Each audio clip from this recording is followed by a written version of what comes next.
I couldn't think of a better movie if I wanted to. And you have to watch it. You have to. Or I'll fire you. Wait a minute. I can't fire you. You don't work for me. Or I'll be really sad. Welcome back to the channel and to Geek Month, everybody. Today our movie in the middle is The Unbearable Weight of Massive Talent. God, what a great title. The Unbearable Weight of Massive Talent follows the acting god that is Nicolas Cage as he takes a $1 million job to show up at a rich man's party, but quickly hilarity ensues as he is recruited by the FBI for a spy mission. It stars obviously Nicolas Cage, Pedro Pascal, Tiffany Haddish, Ike Barinholtz, and Neil Patrick Harris. This movie is real. When I first saw that this movie was coming out, I was hooked. I could not believe that this was going to be a thing. And I was so excited. As you all know, it was number 9 on my most anticipated movies of the year, and it actually quickly was rising to one of my most anticipated as it was getting closer. I will say, however, that we were in the theater, I was with my family, and about 2 minutes beforehand, my brother leans over to me and he says, "You know, I know that you know this is a spy movie, but did you know that part of it is apparently that to get out of dangerous situations, he has to replay old roles that he's done?" And I was like, that makes it even better. And then that was not nearly any part of the plot. Damn it, Patrick. I know this technically isn't a fandom, so it's like, why is this part of Geek Month? But besides the fact that it did come out almost a month ago, so I wanted to review it. Isn't it kind of, though, the Nick Cage fandom? I wouldn't be surprised if there's Nick Cage, like, fan fiction. And, like, a movie where Nick Cage plays himself, doing self-aware versions of roles that he's done in the past. How is that not part of, like, being a nerd and being a geek? You can see how that would be part of this, right? So, starting off with the highs, we have to obviously start with Nicolas Cage. What a guy. It's interesting because playing himself in this movie, where he's basically himself, but not obviously exactly himself, it's really funny because he actually becomes a little more grounded.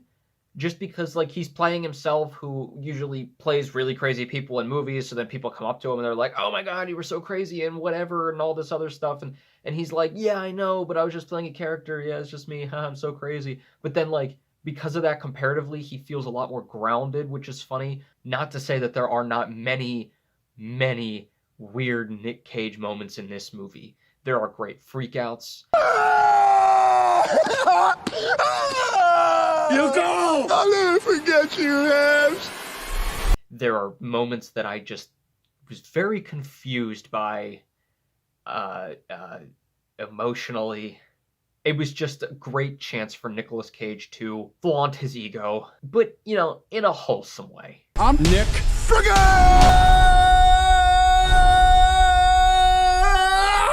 Mostly. Whoa, Cage! It's funny because throughout the entire thing, here and there, he has, like, this flashback version of himself that says, you know, like, we need to do this, and we need to do this, and then, like, obviously modern Nick Cage is like, no, we have to tone it back, we gotta do this, and he's, like, fighting with himself, and it was kind of funny. It's actually one of his most iconic roles, I believe, but I'm not gonna lie, I actually don't know which one it's from.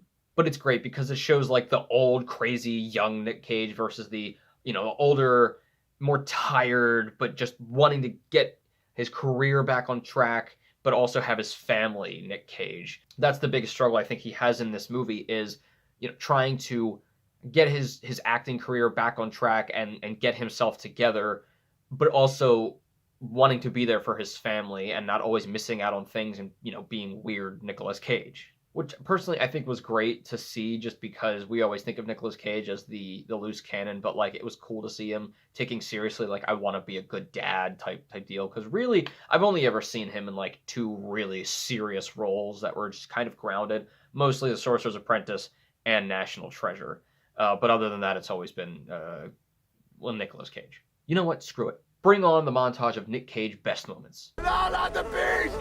Not the beast! You're not even flying today? Had their entrails cut out and burned. How'd it get burned?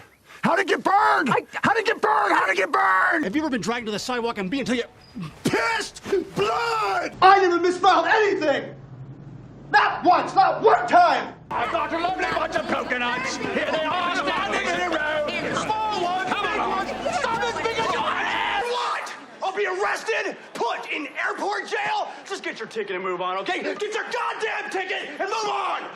Motherfuckers! A, B, C, D, E, F, G, H, I, J, K, L, M, N, O, P, Q, R, S, T, U, V, W, X, Y, Z! Huh?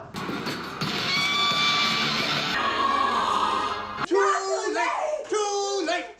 Hey, I know that now, okay? Bullshit, man! Are you insane? Little bit. And of course, along with the wholesome aspect of the story and the grounded aspect of the story comes the self-aware aspect, which is just amazing. Most of this movie is just, throwing in obscure references, which I probably didn't even get all of them, but all these lines and all these moments from old Nick Cage movies that he did that he still knows about or references, and that was really funny to see how many of them you could get. And some of them are, more in your face, some of them are just like really quick moments.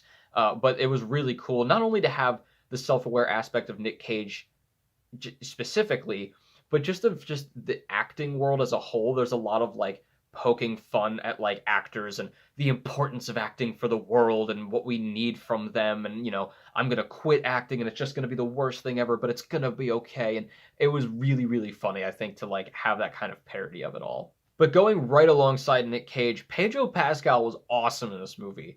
I think we got a little bit of this from the trailer, but he actually isn't just this rich regular guy who wants Nick Cage at his party. He's like a super fan. And it's so funny because you think he's like this really serious rich guy and that's all he is, but then he's like fangirling over him and he's like, I want him to read my script, and like, oh my god, he was so funny. Their chemistry in this was amazing because they were just like quick like buddy right from the beginning, almost from the beginning.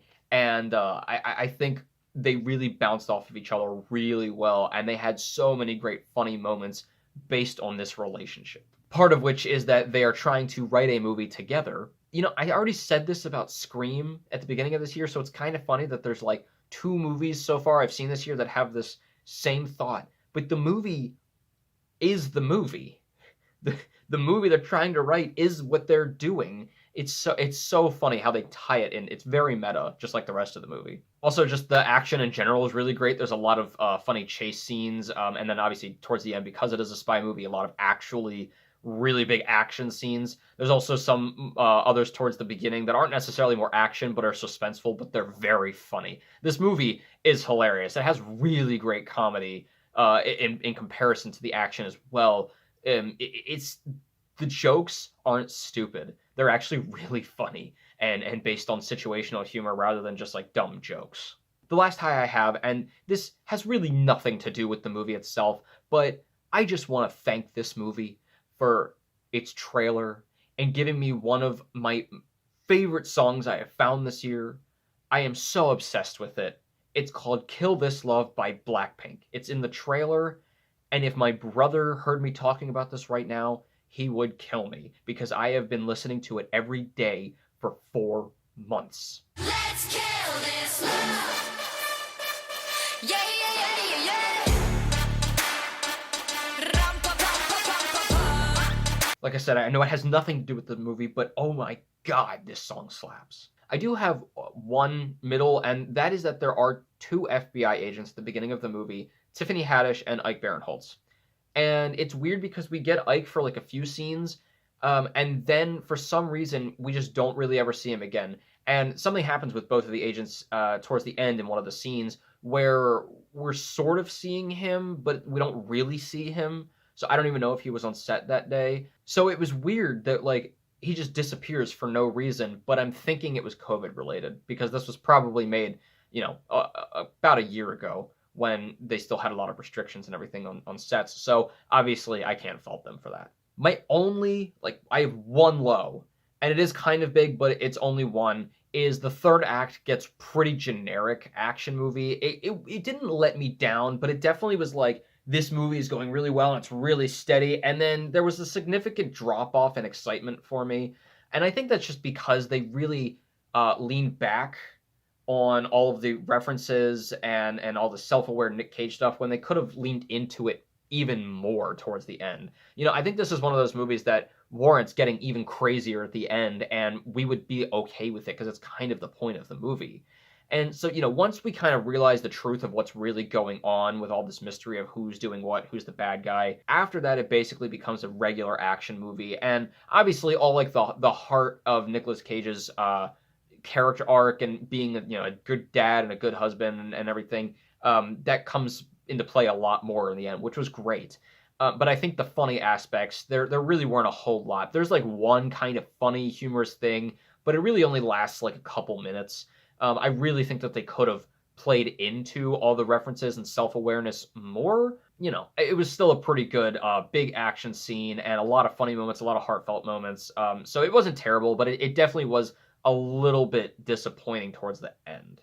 But the actual resolution, the final couple of minutes are really good. There's still a couple more references that they throw in there last minute, and the way it ends is just, you know, it's pretty typical for Nicolas Cage.